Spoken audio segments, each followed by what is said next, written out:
Pinasinungalingan ng palasyo ang mga palitan ng mensahe ni na dating Undersecretary Adrian Bersamin at Pangulong Ferdinand Marcos Jr. kaugnay sa umunoy pagkakasangkot ng Pangulo sa flood control kickbacks.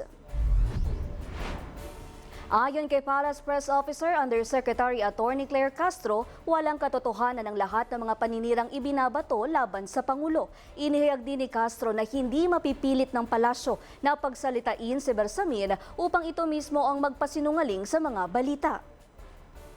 Actually, ang House of Representatives ay ginawa na po nila ang kanilang mandato sumunod sa proseso at natapos po ang usapin na sinasabing wala pong anumang basihan.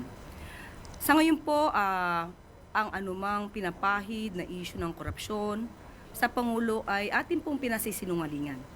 Nakatuon po ngayon ang Pangulo sa pagtatrabaho para paunlarin ang ating bansa.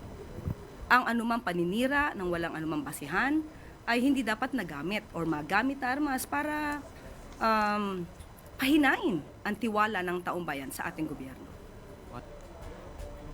Nagugat ang isyu makaraang sabihin ni ACT Teachers Party List Representative Antonio Tinio na mayroong palitan ng mensahe si Marcos at Bersamin kaugnay ng budget insertions.